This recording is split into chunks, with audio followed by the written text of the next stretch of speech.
You say you would jump on a plane and go to Disney all day?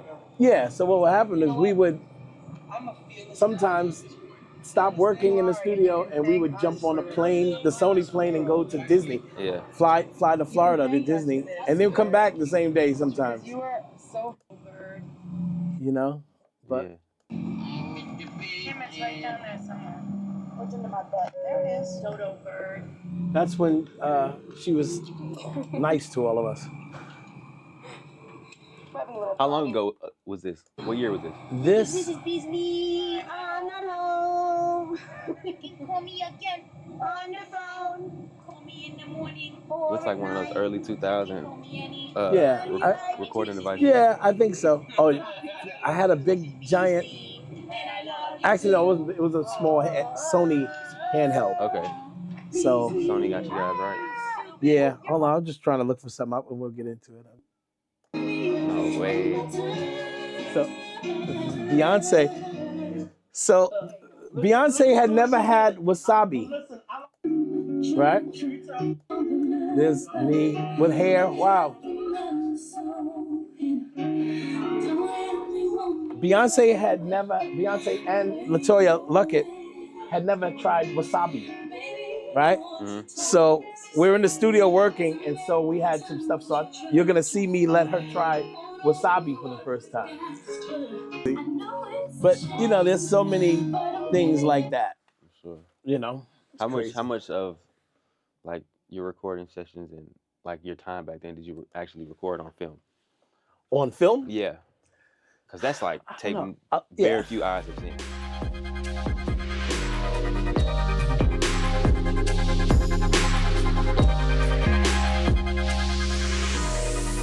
What's going on, everybody? Welcome to another episode of Hustle GPS. Today I am with Cory Rooney, music producer, former VP of Sony Records, and a bunch more. We got a crazy, impactful, and entertaining episode for you guys today. Cannot wait to get into it, so let's go.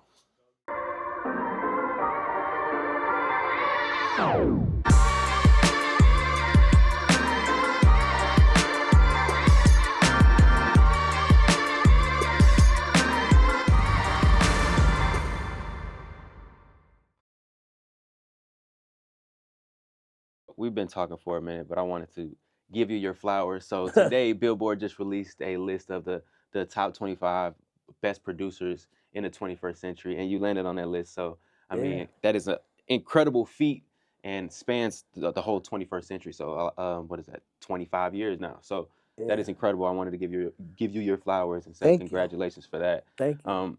That's where we are today. I would love to rewind a little bit and kind of ask you, how did you get into music? So my parents had hit records in the 60s. No way. All right, yeah. Okay. They had hit records and they toured with the Beatles. Their group was called the Exciters. They had a big record called Tell 'Em. They had another one called Do I Diddy and a little bit of Soap. And, and that was really how we ate in my house. Like my parents would go do a show or something like that, make money, and hey, we have money in the house, we have food. We didn't have, we were poor other than that, right?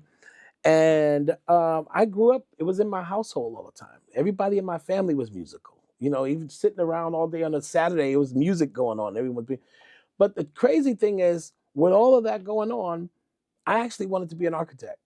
No way. Yeah, I like the process of building homes, buildings, and I like the construction. And I really was dead set on that's what I wanted to be. Okay. But the music was the default, and it was what started working for me at a time when I needed to make some money, But I always looked at the business, especially sitting around in a rock and roll household, like it was almost like just negative. Like, people were high, people were, drinking, people were fornicating. There was all kinds of, it was like hell. I'm like, who wants to be in this business? And this is in what, the 70s? Yeah. So I'm like, who wants to be in a business like that? Era, Yeah. And it definitely wasn't showing that we made money because we didn't have shit. Yeah. So I'm like, I don't know if this is what I really want to do. Thank you, God, for the gift you gave me, but that's not really where I was headed.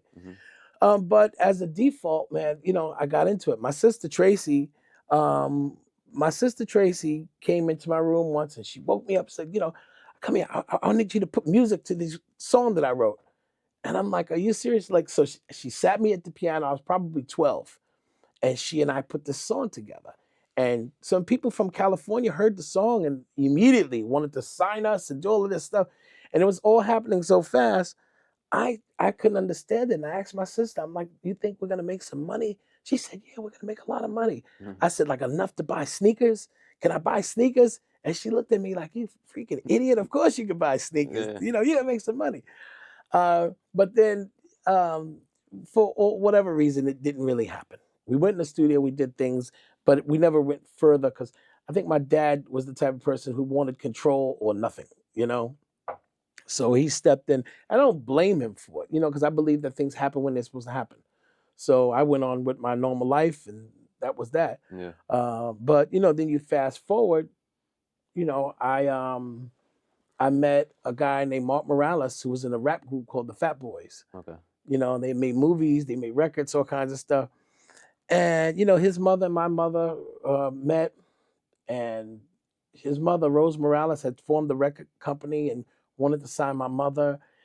And even though that really didn't, you know, turn out to be anything, Mark and I clicked, and we decided to start producing records together. Mm. He had the access. You know, I was driving a taxi. I was working in Korean Airlines as a Korean Air Cargo at night, driving a forklift, unloading the planes. Yeah. That was my job. And I did that throughout the night. And then when I got off at that point, me and a friend of mine would drive taxi, you know, to make extra money. Yeah. And then I'd finally go home and get some rest and maybe try and do a little music in between. But when I met Mark, I left all of that alone. He and I started putting out things together and we started producing. He had the access. Yeah. So I'm like, if there's ever a shot for me to try and get ahead and help my family, this might be the shot. So I took it. Yeah. So getting into producing, at what point did it realize that I'm in the big leagues? Not only am I in the big leagues, but I belong here. So, you know, I think the first feeling you get is when you start to get acknowledged or accepted by other people in the industry, you know? So I remember going around people. I remember being in my boy Fresh Gordon's house in Brooklyn, and guys like Jay-Z was there. Mm. Jay-Z wasn't even popular then, but he was there. But they like, oh man, this guy is dope. Like, you know, like he's so you kind of feel like, okay, I'm doing something. At least Jay-Z thinks is dope. Yeah. You know, this guy thinks is dope. But then I remember once we had a big hit record. First, we had a record with a guy named Father MC. And of all people, I was with Diddy at the time. And we Okay. were driving in the Bronx, and we stopped at a gas station because he needed gas in his car. And Mark and I were in another car. And the record that we had produced for a guy named Father MC came on the radio. Okay. And we all started screaming and dancing around the studio. Yeah. And he was dancing all around on the thing because he had something to do with the record. He was the A&R person for the record. Okay. Diddy was. Did it, huh? So he got so excited, he got in the car and pulled off and forgot that the freaking nozzle was in the car. Gas pump, yeah. And he ripped it off the gas station thing. And we're like, we thought, I never seen anything like that before. I thought the gas station was gonna blow up. Yeah. So I just said, go, go, go, go, go. So we pulled off and we never turned around. He's driving around a few blocks with this shit hanging from Still his car. hanging, yeah. So, but that was like our first big moment. Mhm. But then after that, the records just started going and getting bigger, you know. The next big record was Mary J. Blige, Real Love, Ooh. you know, and that was a big record for us. You know, I remember it being #1, and #1 on the Hot 100 charts is different than being #1 on the R&B charts, because the Hot 100 charts represents All genres. all the globe. That's the big chart. Uh-huh. And a lot of people, I've had a lot of #1s on different charts, rap charts, R&B charts, you know, Latin charts, Yeah. you know. But the Hot 100 that's the real chart. Like Uh-huh. if you're Hot 100, if you're #1 on Hot 100, you're #1 in the world, you know. So when we hit #1 in there, and I remember still living in the hood at the time, and I'm driving around in every car that drives past, you hear this song, like it's like, oh shit, it's crazy. And then you get the thing where people are singing your song. So I remember going to see Mary perform the song live. Actually, Mariah Carey was with me at the time. She had never for some strange reason, Mariah, and she was a big star at the time. She was already a star. She was already a star. She had never actually gone to a concert before. Really? Like yeah. Like somebody else's concert? Someone else's concert. She had never been to someone's concert. So she wanted to go see Mary J. Blige in concert. Everybody was like, I don't think that's a good idea. You know, you can't just pop up like that. You're Mariah Carey. You know, Tommy was like that. So first we tried to watch it from the side of the stage. She said, no, I want to go in the audience. So we went down, she and I, and sat kind of like front row-ish. And it just took minutes before someone like noticed her, and it was like a chain reaction. So we had to get out of there. But before that happened, Mary was singing Real Love, right? And even though I'm kind of trying to watch Mariah, make sure she's okay, I was like frozen because I didn't believe that 20,000 people were singing the words that I wrote. So you wrote that record? Yeah, I wrote that. Me and Mark Morales, we both wrote that. That's incredible. But just to hear them react to it and do all of this and the melodies that I'm singing, and I'm like, you know, it's a weird feeling. That's like, I guess the only way I can describe it is you have a child and now your child is Michael Jordan and the whole world is looking at your child and his talent, you know, shine like that. So I'm looking around, I'm like, wow, I created this song, you know? So that was like a big moment. I said, wow, this is scary actually. Yeah. You know? And Mariah looked at me, I promise you, she said to me, she said, how does that make you feel? Because she knew I wrote the song. She said, you must feel crazy right now. How does that make you feel? I said, I don't really know, but we should get the fuck out of here because it's getting ready to get crazy around here. So we just took off, you know? That's an insane story. So just a sidebar real quick. So you said you wrote that song. So for people who don't know about music production, what all goes into that? Is it songwriting? Is it making the beat? Is it making sure the tunes are right? What all goes into being a music producer? So first of all, just imagine yourself, if you're the producer, you're the person with the paintbrush. You're the one with the paintbrush in your hand. And it's up to you to create the vision. And it's up to you to get it across the finish line. Once you start, you don't start like something and then put the brush down. You have to finish this. So somehow you have to, and if the paint's dry, you have to figure out what you can do at that moment to like get that paint working for you or get another one or switch the color. You have to make that decision because you have to finish this painting. You know, that's your job as a producer. You have to get this thing across the finish line in a way where it's going to be marketable and acceptable to the world. So that means, like, if you look at a guy like Quincy Jones, that means everything from hiring the right musicians, the right vocalists to come in, putting the right songwriters together, you know, because Quincy Jones wasn't really the guy writing on the Thriller album, you know, with Michael Jackson, but he was orchestrating. He was saying, no, we're going to get Greg Fillinganes. We're going to get this drummer. We're going to get this one. We're going to put these voices in with you. We're going to do, it's decisions, decisions, decisions, decisions until you get from here to there. That's how it works. That's what a producer does.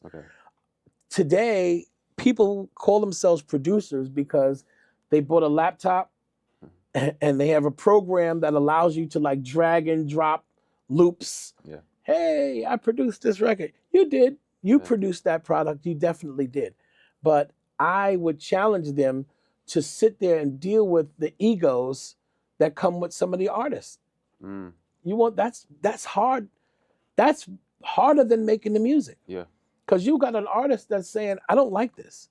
You know, why do I have to do this? Or I don't want this. Or you have an artist who sang it 3-4 times and you say you have to sing it again because you didn't get this right, or keep on punching this, or fix this part, or whatever. And they got an attitude now. And you have to know how not to blow it. Because you could say, you know what? Excuse me, bitch, get out of the vocal booth, I'm done. You know, or you have to find a way to politically just make this work so you can finish it. And that's something that these beat makers don't do. No, that's completely They make their little beat and they send it to someone else and someone else does the vocals and deals with that side of it, and they never deal with it. There's some people that have worked on some of the J-Lo albums that I've done because they were the people who created the track. And I've given them their credit because we took the track in, you know, but that's the base of it. It's like, but now I'm going to bring in writers along with myself, I like to collaborate because I have to always be sure that what I'm thinking about is also on point. Yeah. So these days, being older, now I want to write with younger people to make sure that we're on point. Yeah. And so Quincy, you know, people like that, they had to make those same choices. But with the Jennifer stuff, there's producers that send the track and they had nothing else to do with the record after that. Nothing. And they've won Grammys, they've done everything because I've given them their credit. But, you know, what they don't do is call me and say, thank you, you know, because you Really? guys wrote a hit record on top of that. You produced this, you did that, you pushed Jennifer to do these vocals. And, you know, and she gets a bad rap for not being a strong vocalist. I never saw Jennifer go on any platform and say she was a strong vocalist. She never compared herself to anybody who's known as this powerful vocalist.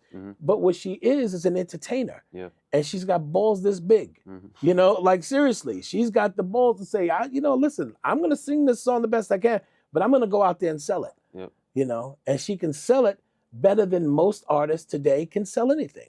Anything can happen in a studio session. It could go left, right. Some days you walk in the studio and just in 15 minutes you end up coming up with something that becomes one of the most classic records of all time. Independent Woman by Destiny's Child. I mean, we literally, like, we knew we had to go in the studio and make this record. We knew what the record was going to be about because, you know, Beyonce had already written a song called Independent Woman, but the record company didn't like it.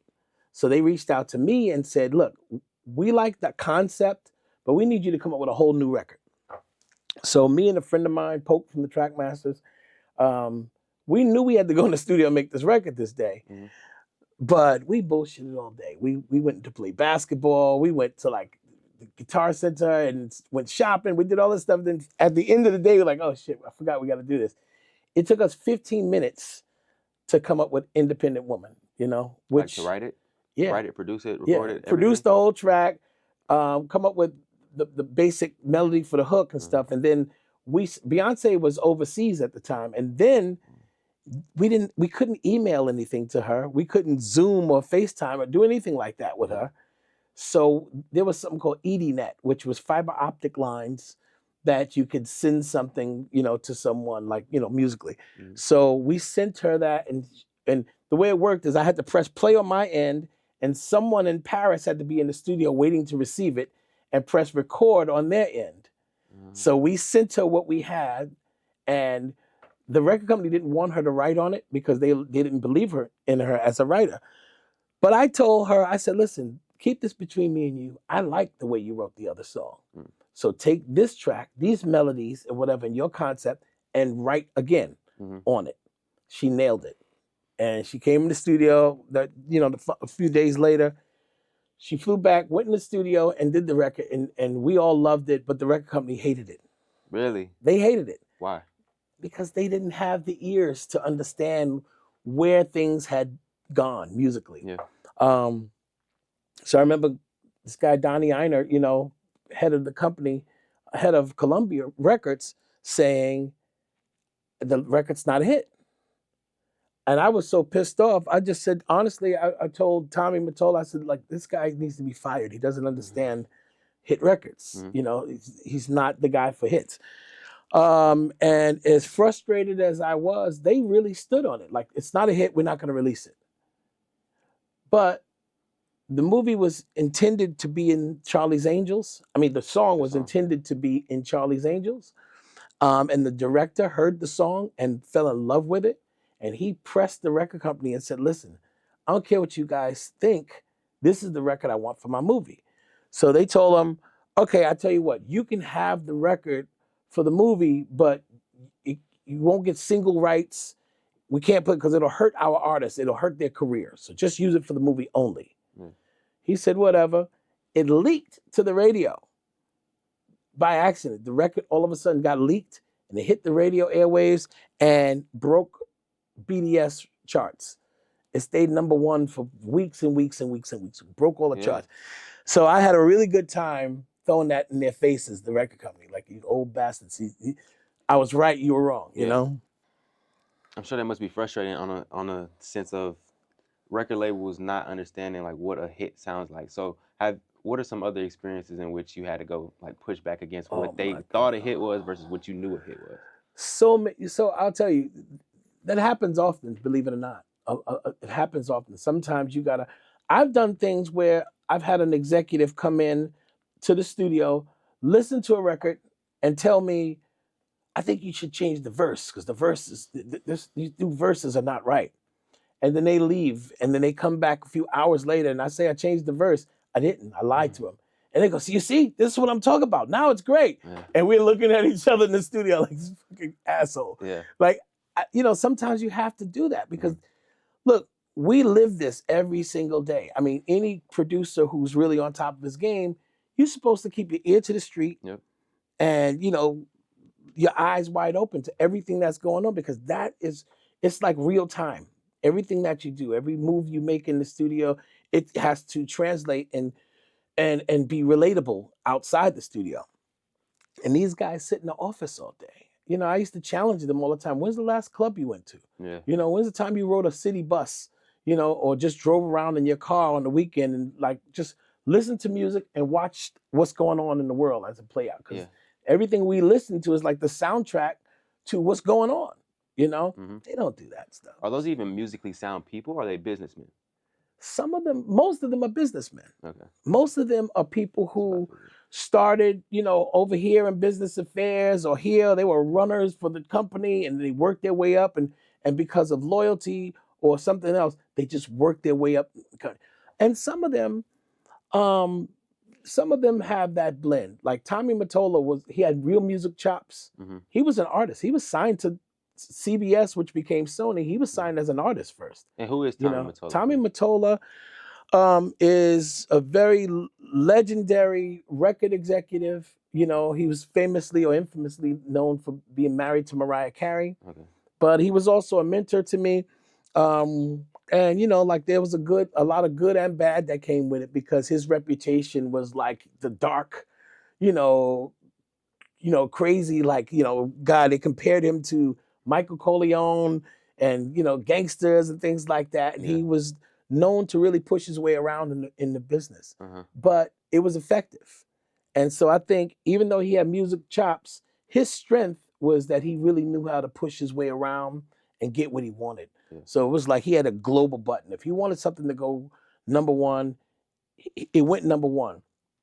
If he had to spend the money on it, Sony money, he didn't let the Japanese tell him you can't spend it. He said, "Screw you, I'm spending it anyway. You'll thank me later." Yeah. That was what got him to where he was. On Yeah. top of having the ears for what he had. Uh-huh. You know. I think that's an interesting point you brought up, saying like if he wanted to be a hit record, he could make it a hit record. Oh So yeah. how much of like advertising, how much does the label do behind the scenes to like push a song or like make a song top of the charts? Or is it actually the song? Because I feel like there's a lot of songs that I've listened to that I personally enjoy, but if you look at the top of the charts, they're nowhere. They're not charting at all. No. But then you have songs that are like maybe gimmicky, or some of them could be good, not so good, but they hit number one, they hit top 5. So how much of that is the label and how much of that is actually the content of the song? First of all, nowadays it could be a little bit of both.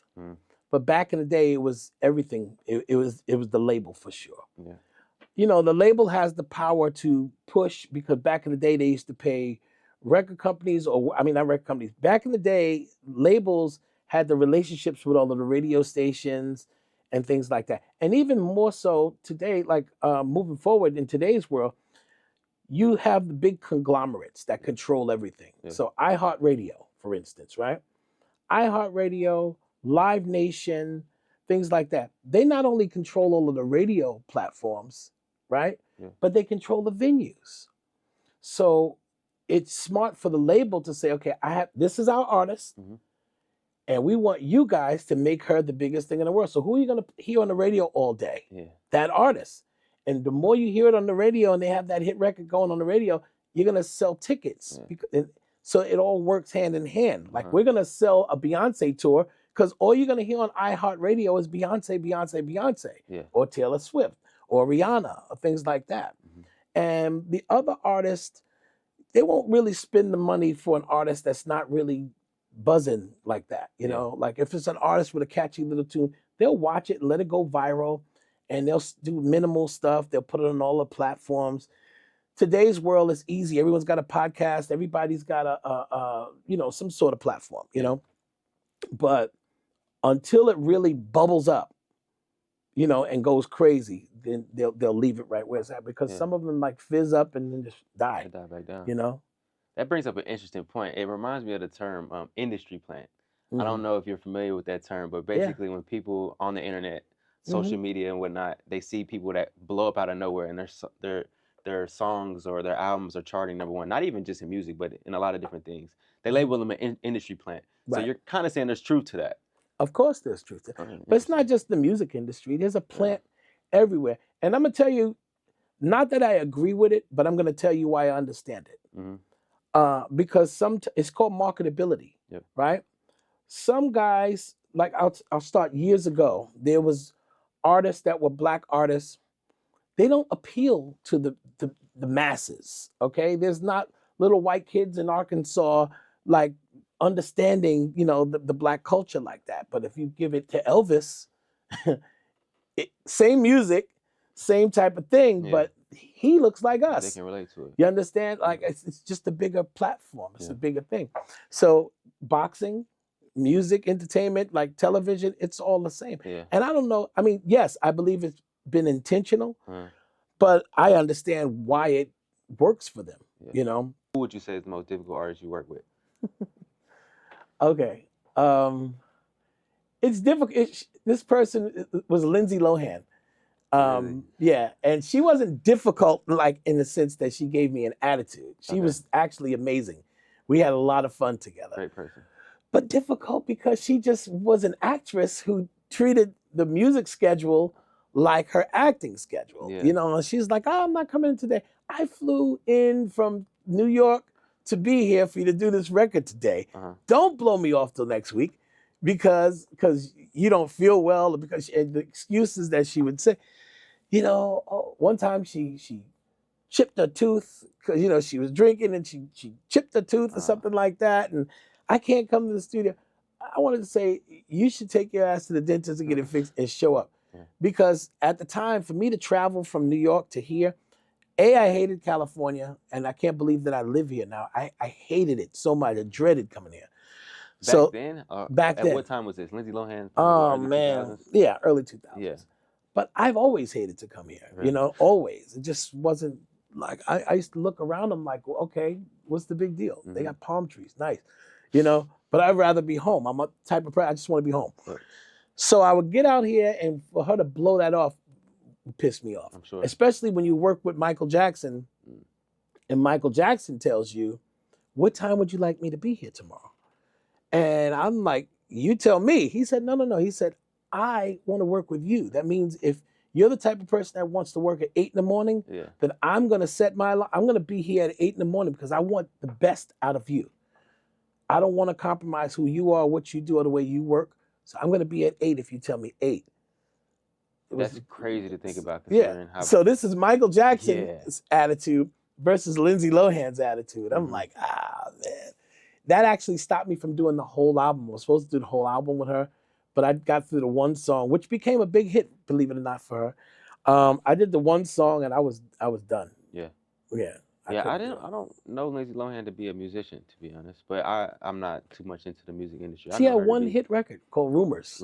Yeah. And, I wrote that song. Me, Tarell Jackson, and TJ Jackson, which are Michael Jackson's nephews. Okay. Yeah, they cool. co-wrote the song with me. Okay, so we brought up Michael Jackson. What was it like being in his presence? Who was he like as a person? I kind of got that from the answer about him trying to be on your schedule and wanting the best out of you. But just because after his passing, he got a bad rap about a lot of different things, and I don't know how much of that is rooted in truth. But as an artist, as a human, what was your experience like with Michael, whether it was in the booth or outside the booth? What are your thoughts on Michael Jackson? So I'll tell you, the first 15 minutes of being in his presence, right? You know all the rumors, you hear, you've heard everything in the tabloids, but within the first 15 minutes, you say to yourself, there's no way that he could have been the person that they say or talk about, or he could have done any of these things. I just didn't see it. Like, that's not who he was. He was the complete opposite of everybody. Everybody thought he wants to be white, you know. He was one of the blackest individuals I ever worked with. Like the way he was like, them white people, off camera, he's a different type of guy. Sure. And he spoke openly about everything. He didn't hide anything. He talked about his vitiligo and his skin and, the process that he went through to try and at least find some sort of consistency to his look rather than looking like some spotted person, And he said, look, they talk about I had a nose job. I didn't like my nose. He said, neither did Sylvester Stallone. He said, neither did Joan Rivers, who she said she said she would talk about me for an hour in her stand-up. And then she had more plastic surgery than I ever had. Yeah. So he was open about everything. But he was let me tell you something. He was so professional. He treated his voice. I did a record with him called Chicago. It's really called She Was Loving Me, but it kind of went viral on the internet as Chicago. So the title is Chicago, I guess. But in the song, there's a verse. The verses are really sang really smooth and lush. And then the chorus is like really gritty. So he asked me for permission, by the way. He said, if you don't mind, today I would only like to sing the verses because I've warmed my voice up to sing these parts. He said, and then tomorrow I'll warm myself up to do the gritty parts, and if it's okay with you, I'd like to do them on 2 separate days. And I was blown away with his, just need to ask me those kind of questions. It blew my mind. And of course, that's what we did. So he would come in, he would have his vocal coach there in the morning, Seth Riggs, who would warm him up, and then he would go in the vocal booth and he would knock it out, I mean, his work ethic was above and beyond. I've never worked with anybody that professional and, that took everything so serious. But at the same time, just knocked it out. Yeah. How was his talent in person? Exactly like you would imagine it to be. Like he was spot on. Spot on. It was amazing. And he purposely would do like 8 different takes of the song. And it was not because he couldn't get it right. It was because he wanted to try 8 different approaches. And then he would kind of mix and match to see what approach he liked the most. Yeah. And, I mean, I've done a lot of sessions like that since, but sometimes I do a million tracks with an artist because they can't get the shit right. And I have to okay, see you later. Don't worry, I'll send you. And I put it together after they're gone. But they didn't really sing it well. It sucked. And I had to like kind of Frankenstein the whole thing with most artists. Yeah, they make you But with him, no.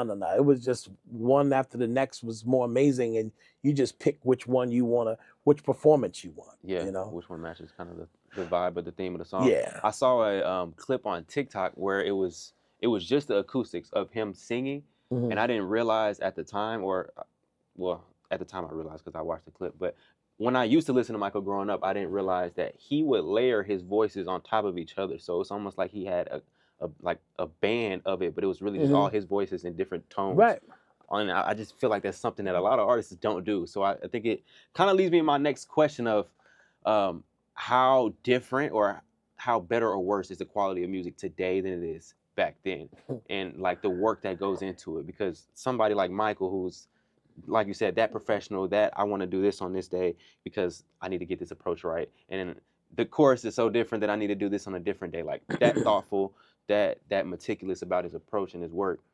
Do you see that with artists today? No. No? Definitely. Absolutely not. Right. I mean, because today they walk in the studio and they sing their song, but they're singing through auto-tune. Yeah. So they can go off key, left or either way, but the auto-tune will push them back on, and they don't even put it on after the fact anymore. They're singing it in their headphones. What they're hearing is their voice being corrected by auto-tune. Okay, so they think they sound good. Yeah, they think they sound good, and they're not even sharpening their acts. They're not even getting better at it. Okay. Because it's just easy for them to go in there and sing this song. Okay, I'm done. To me is a cheat code. People work really hard. First of all, even before it got to the point of them making it to the studio, the bar was so high as a singer, an artist. Before you could even get recognized as an artist by a label, you already had to be better than Aretha Franklin or just as good as Marvin Gaye or the Jacksons or something like that. Yeah. Now, people are horrible, but because they have this swagger about them or this look, like there's certain people, I'm not gonna trash their names, but like, why are you an artist? Because you got boobs, you got this, you look good or whatever, and then you can go and sing through auto-tune and, say the lyrics don't even make sense. Like the verses don't even, it's just all over the place. But sadly, that's where we are. It kind of makes it hard for me as a producer because I'm not going to try and conform to that. Yeah. I'm going to do what I know how to do. I'm not going to dumb it down For sure. anymore. For sure. I'm not going to do that. So what are some of your favorite artists now that you would like to work with and that you have worked with? There are, and it's all over the place. I love Chris Brown. I think Chris Brown is probably one of my favorites. And I've done some things with Chris Brown. Beyonce, I love Beyonce. Beyonce's one of the true ones that really goes through the real process. Yeah. But she spans for generations. Like her era started in a completely different era. And it's a credit to her. And she knows the true process. Exactly, yeah. Beyonce's not the type of person that'll walk in or go through 10 songs and say, my album's done. I would say that Beyonce goes through 200 songs at least before she comes up with the 10 that's going to make that album. Really? What happens to the other 190? They're there. One day she'll feel like, you know what, maybe I'll take this song and use it for this. They're never going to go anywhere. You might hear them in a movie. You might hear them on a commercial. You might hear another artist singing it. Somebody else. Yeah, but they're there. They're done. You spit it out. It's there. You have it. You figure out what to do with it later. But there's artists out there that I truly, truly like. I like a guy named P.J. Morton. I like Maroon 5. I like all of that. There's still a lot of artists that are really good. Adele, when Adele came out, she broke every rule that was going on. She was overweight.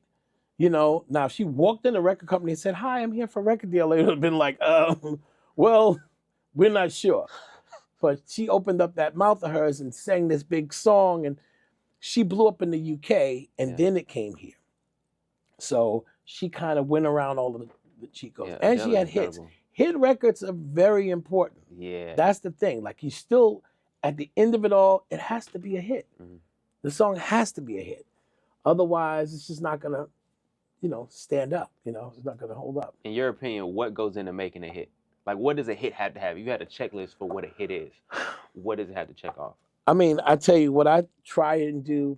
I never try and make a record and make it like, oh, it has to have, like, it has to rhyme. It has to go. It just has to stick. Like, what can you do to have a real heavy impact on somebody? Like, what conversation can you have with someone that's going to have an impact? That can make or break the thing. So as a producer and as a writer, I want to write something that will stick somewhere. Like, it has to, for me, it has to apply to someone's real life. So if I'm writing a song, even if it's a simple song for kids, like what Independent Woman was, there's a lot of women that feel that way, about being independent and blah, blah, blah. So they can all say, hey, that's my song. When I write a love song, let's just say, I want that love song to be the calling card for a lot of guys that don't really have no game, nothing like that, but they play this song for their girl. Hey, just listen to this song. I got to speak for that guy. I've written songs and people have come to me, like fans of the songs, and said, that's the song I proposed to my wife with, or I met my wife because of that song. Yeah. So I feel like I did my job. That's what I'm supposed to do. So going into the studio or being in the studio, I'm sure you have numerous stories. What has been like the craziest process that you've had to deal with the artists? Like, are some artists superstitious, like they need the lights to be low, or they need to have nobody in the studio? Or what? Tell me about a story of somebody's superstitious practices in the studio. Man, I don't know. To be honest with you, I try to accommodate artists as much as I can, but I also need the room the way I need the room. You know what I'm saying? So I really don't let an artist come in and take over the whole. Like, there's this one producer I know, he was obsessed with Prince. So you had to have these purple drapings and cages with doves and candles all over the place. And we would be like, yo, is he serious? Like, because at that point, as an executive, they were reaching out. They wanted me to get the room set up for this guy to work because we wanted him to work on something. And we couldn't believe it. We're like, he's serious. He really wants that shit in the room, you know? So I don't know. I mean, No, that's kind of some crazy. people want certain food. It's like they're writers, you know, Yeah. make sure this is in the vocal booth, make sure this is here. But, you know, those things I'll accommodate. Sometimes they'll say, you know, just cut off all the lights. I knew one girl who, as she would stack her vocals, she would sing one, but then say, mute that one, let me sing it again and again. And for some reason, they all lined up. Like she can match the voice. Like she just had this memory where she could sing it 10 times and you play them all 10 together and they would be spot on, you know? And that Really? was mind blowing. I'm like, we would question, like, there's some trickery going on with this. Like Sorcery, some sort of sorcery. Mm. But yeah, I don't know. It's the studio environment to me has to be the way I need it because Yeah. then I'm gonna want to go home. I'm not gonna want to be there. If So it's what too do you weird. need out of your studio? First of all, it needs to be clean. Mhm. Second of all, I don't like people eating food in the studio Yeah. because artists have a tendency of coming in and they want to order like, can I get some salmon and blah blah blah. Now I gotta sit here all night Smell smelling that. salmon Smell in this fish. closed up room. Nah, I'm not doing that. Yeah. You know, I don't like them smoking around me like that. Go smoke outside. Yeah. You know, but you coming now, the whole room smells like weed or something like that. I don't smoke. Yeah. So I don't really need that. And I know it sounds whatever you want to say. I don't know, finicky, bitchy, whatever you want to call it. But that's the way I like it. Yeah. You know, and if I have to sit here and you want the best out of me, don't make it hard. What is a time that was crazy or unorthodox in the studio? A lot of people, maybe, I don't know, some people know, but I signed in, 50 Cent, right? I Yeah, didn't know that. I did. I signed 50. He's from my neighborhood. He came, rapped for me in the streets, and I signed him to Sony. He was already in like a previous deal with Jam Master Jay from Run DMC, but I got him out of that deal. I signed him to Sony. And I would bring him to the studio with me every day, right? So when we'd be in J-Lo sessions, he would be there all the time. um, and one particular day, there was a guy that the way the story was Mark Morales, who was my producer partner that I spoke about earlier. He had a girlfriend that was in the studio with him, but it wasn't his main girlfriend. It was somebody else. And this dude that was with 50 he happened to know his main girlfriend. So he went back and said, yo, I seen your man Mark in the studio with another he didn't chick do and blah, blah, that. blah. Yeah. And all Mark's stuff was out on the street, like blah, blah, blah. She cut up his clothes. She stabbed the tires.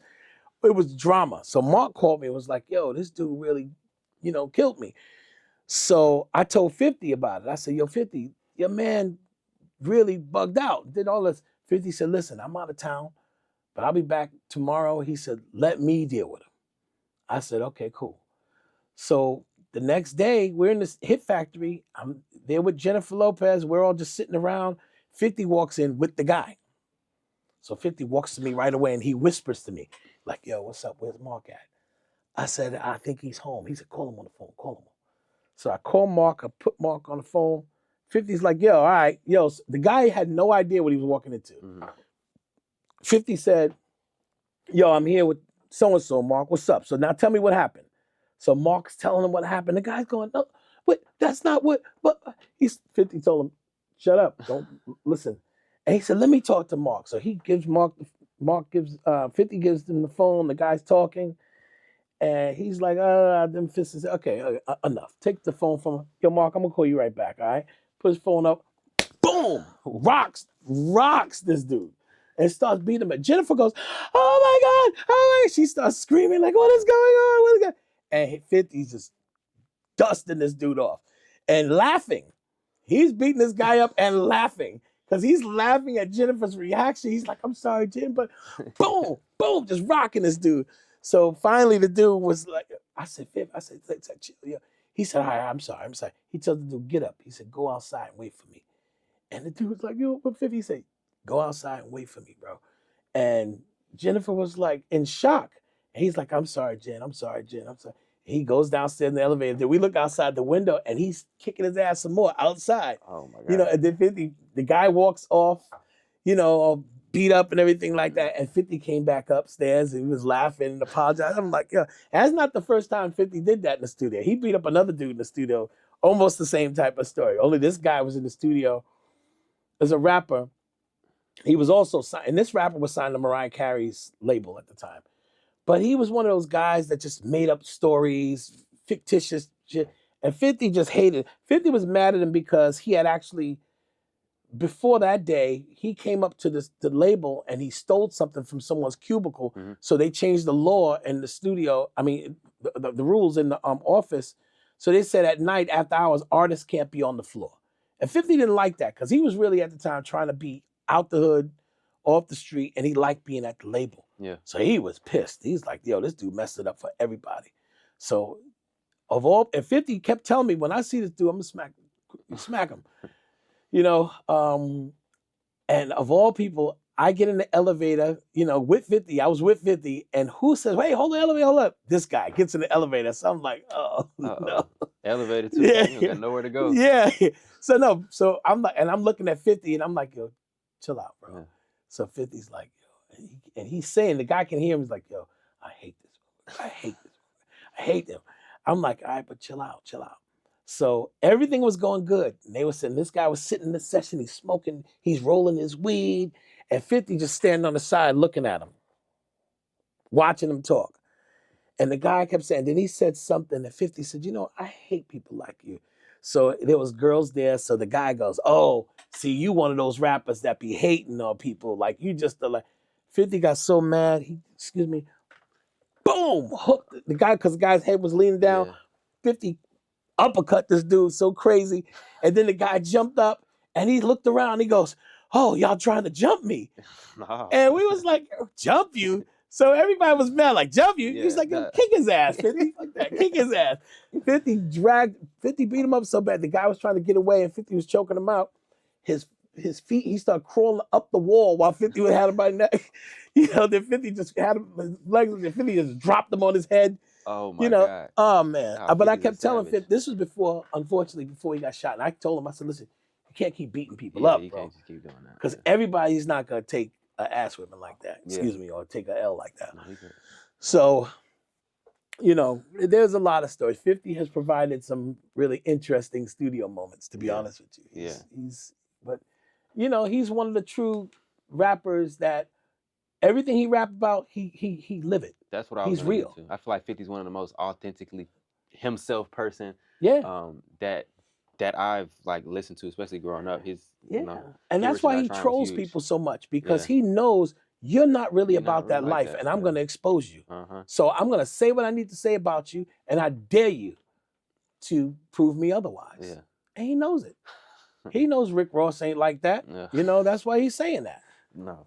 So He's unfiltered about everything. It's like you can't do anything but respect somebody that's just through and through themselves, you know. But that's a crazy story. I'm glad you shared that with me.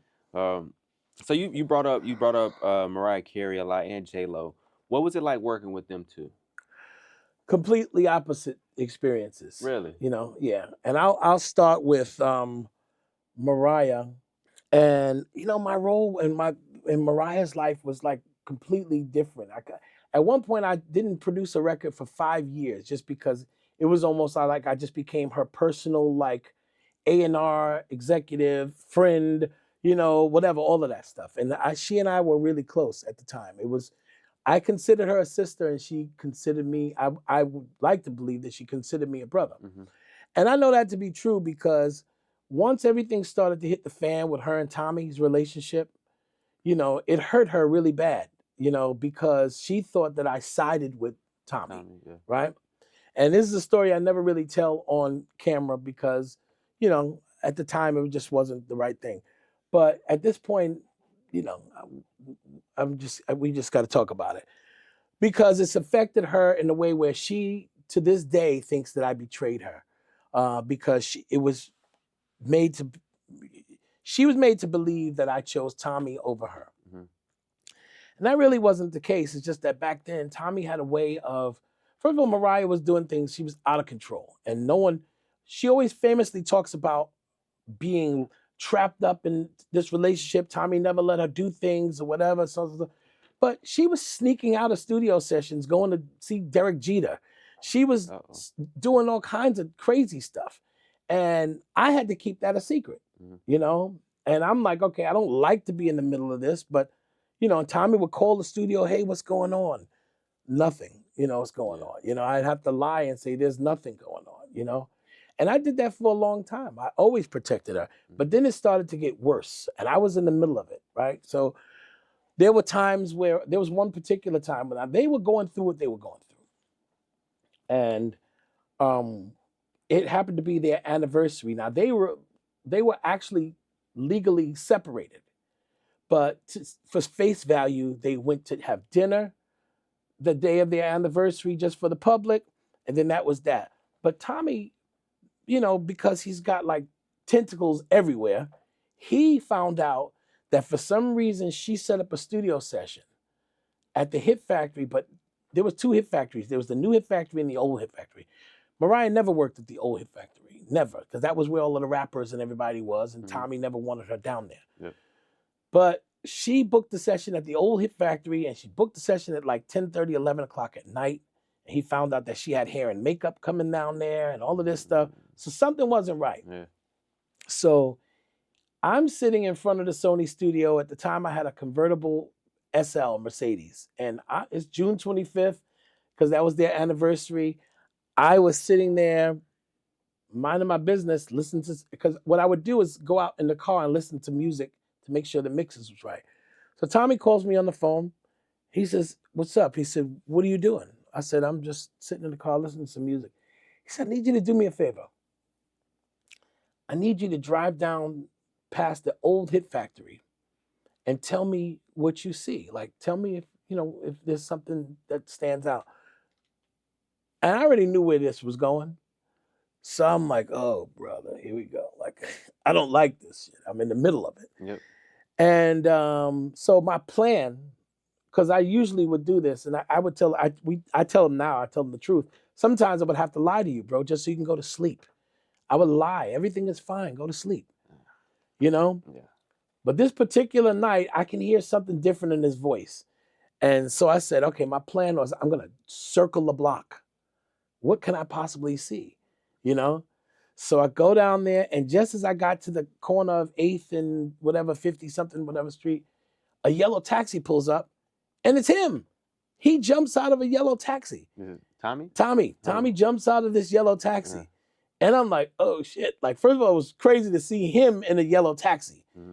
He jumps out, and he gets in my car. And now it's all happening. I have no control. Yeah, no. So he looks at, see, look. So it was Mariah's limo, right? She had a driver that would drive all the time in the same limo.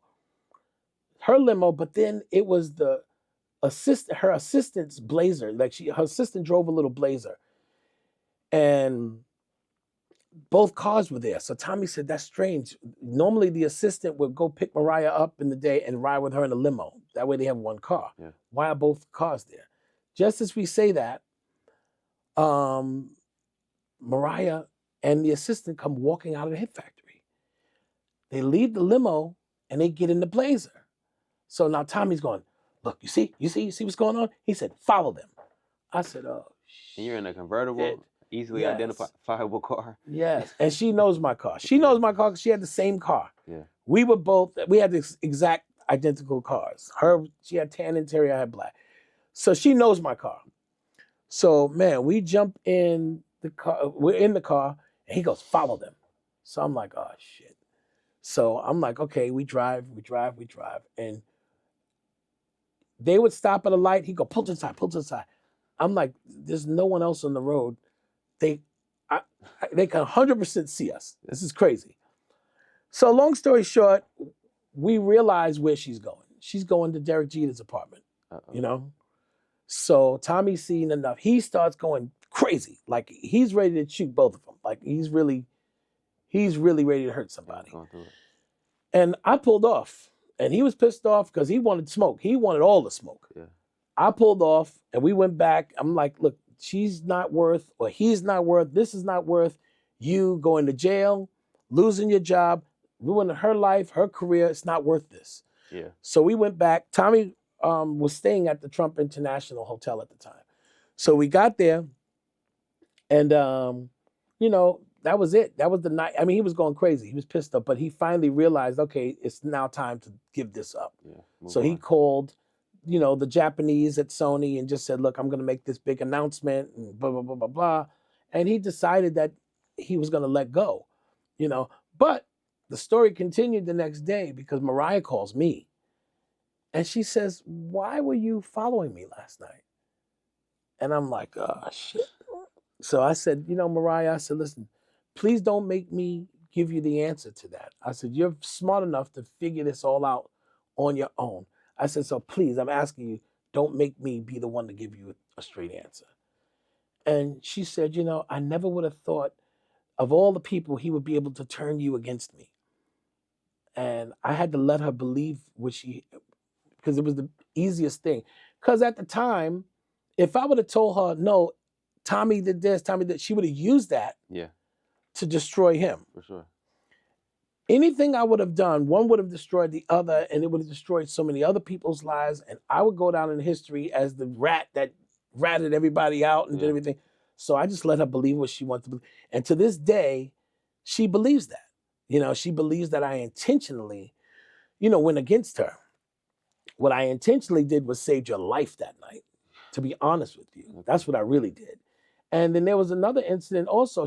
We were in San Francisco working on a song called Butterfly. She was working with another producer. And, you know, she had been drinking that night and everything like that. And I'm helping her, you know, back to her room and stuff like that. And she said, you know, everybody's always giving me the opinion on whether I should stay with Tommy or I should leave, blah, blah, blah. And you're the only one that's never told me what you felt. And I trust you over everybody. I said, well, I tell you what, let me think about what I want to say. I said, and I would rather write you a letter. Yeah. That way I can get everything. Yeah. She says, okay. She even called me, I'm waiting for your letter. I'm waiting for your letter. So I ended up writing this letter. Now, while I'm going through the process of thinking about what I'm going to say. How are you going to say it? How I'm going to say it, what I'm going to say in this letter, Tommy actually called me and said, hey, man, listen, she trusts you more than anybody. Isn't there something you can say to her or talk to her? I said, Tommy, I said, ironically, she asked me what I felt, and I told her I was going to write a letter. He said, okay, good. Write the letter. Okay, cool. So the next day, I drive all the way out to their house so I can give her this letter. Mm-hmm. And the two of them we had dinner together. It was just us three, actually. Me, Tommy, Mariah. We sat in their kitchen. We had dinner. And then they were off to go somewhere. And while they were at the car, I walk up to Mariah and I slip her this letter in an envelope. And Mariah calls me the next day. And, that night she calls me. And she says, I just want you to know that I feel like whatever's in this letter is not your words. Everything in this letter is Tommy's words, and it's what he told you to say. I said, why would you say that? She said, because when you gave me the letter, I looked at the side view mirror and I could see Tommy looking at us. But when I got in the car, he didn't question me about where the letter came from. Mm-hmm. And I couldn't explain to her. I'm like, well, he knew I was writing you a letter. Yeah. But she took it as, no, he wrote that letter. Yeah. So she said, so I'm not even going to read that letter because I don't think any of it is your words, you know? And so sarcastically on her Butterfly album, she's thanking everybody. She thanks me. And then she's like, oh, P.S. She quotes an Aaliyah record, which she's like, I'm sending you an 8-page letter.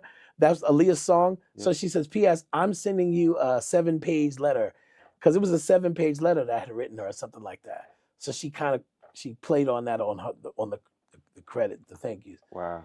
And, you know, she and I kind of just parted ways. Okay. And I had to leave it like that, to be honest with you. Because first of all, it brought peace to my life because I wasn't in the middle of that thing anymore. But the thing is, historically, now I go down in history because she goes on these platforms. She never says my name. Yeah. Just being safe. But she always talks about these stories and how she was betrayed and how Tommy did this. But the truth is, she should tell about all of the shit she was doing. Yeah, she played a hand. Because she was still married. Yeah. she was still married and she was sneaking off doing all kinds of crazy stuff. Yeah. And she's lucky that Tommy never hurt her for real. Yeah. But, but like I said, if she's going to keep doing that, like I've given up with trying to reach out to her and do all this stuff. She also had what's called a psychotic break. Now, I'm telling you something that she doesn't even know. She had something that's called a psychotic break, and what she does not know is that when it happened, for some reason, she had picked up the phone and dialed Tommy's office number and put the phone down, and it all got recorded on tape. And she doesn't remember this? Well, people, when they have a psychotic break, they mostly come out of it and have no recollection of even going through it. So it's almost like they blacked out? Yeah, they blacked out. Okay. And this is drastic. First of all, Tommy, she really should thank him. Yeah. He was so pissed off at times, he was going to send it to Howard Stern because she talks about the KKK and this and that. Like, it's demonic when you hear it. And you could just take pieces of this and have content for days. Yeah. But he never did it. She's the one that keeps throwing these daggers, and it's time for her to stop that shit. I'm sorry. Yeah. She should stop. She should stop before the real stories come out. Excuse me. I mean, there's so many real stories, but Tommy's always, took the high road and never said anything, but there's so, when I saw her at Whitney Houston's funeral, it was disgusting to me because she hated Whitney Houston. Really? She talked so negative and so bad about Whitney. She called her wigwam, and all of this stuff. And then you're in the front row. Bobby Brown got kicked out because there was no room for him and his family. But you're in the front row, taking up, or one of the front rows. Yeah. And you didn't even like her. Why'd you come to make sure she was dead? That was crazy to me. Oh, that's wild. That was crazy to me. Yeah. You think that was like more of a PR thing, or like what was her motive in going? I don't know. I don't know what she could have been thinking of. She should have stayed home. Yeah. I think respectfully, she should have stayed home. Did they have a relationship, her and Whitney? No. No. No, they did not. They ended up doing a song together, and that was all political. Yeah, and that's business. That was all political. And I think in some ways she kind of envied Whitney, so that was kind of a big deal for her to be on the record with someone who she considered her rival. But no, she never had a good thing to say about Whitney Houston. And I'm telling you, there's other people who could tell you the same. Kelly Price, who was a background singer, Melanie Daniels, they'll all tell you she didn't like Whitney Houston. She used to completely talk shit about her all the time, Wow. Yeah. So that's just, and those are things about the business I don't like. The hypocrisy is real, Yeah. smiling in people's face. You don't like this person. The reason I don't go to the Grammys is because, you spend $10,000, $15,000, $20,000 on an outfit. And what people don't see at the Grammys is when they go to a commercial break, there's a clock. And that clock is like, I don't know if it's 2 minutes or 3 minutes for commercial break. Yeah. And so the clock starts ticking and everybody jumps up out of their seats and this one's running over here to try and talk to this one and this one's, and you're stepping all over me and sweating and all of this stuff. Yeah. And like, bro, like relax. You don't even like this guy. Yeah. Like you bust your ass to jump way over there to say what's up to a person who you come back and and you'll sit down and be like, step on. Come on, bro. Yeah. Keep it a buck. Like stop being like that. So I can't do it. Yeah. I'm not with that. It definitely highlights a different side of the industry. Yeah. I'm not with that. The fakeness of it. Yeah. People don't like each other. That's stupid. Yeah. Yeah. So. And if you don't like it, that's fine. Yeah, that's don't act like you like somebody. Yeah, exactly. I'd rather you just keep it pushing. Don't even act like you like me. Very black At least and white. I know. But don't smile on my face and make other people around think that it's something different. Yeah. Let it be known. It's okay. Be respectful. Because I'm going to be respectful. But you don't have to be phony about it. Nah, for sure. For sure. After producing, how far up with Sony did you go? So now not only am I identifying artists, now I'm identifying people who I think should be the key executives here to make Sony strong. But have you ever been to a Diddy party? And if Nah. so, could you tell people what those are like? So I'm gonna tell you something. No, I've never been to a Diddy party. What's up with the baby oil? That's a little weird. You know what? Honestly, I don't know what's up with the baby. The baby oil is, I don't know. I mean, that's just extra freak craziness. I don't know. So that was a show that I had on MTV years ago. And I don't know, fast forward, I turn on, my computer and all of a sudden I see LeBron James and Steve Stout with the same exact show, same concept, same logo, same name, same everything.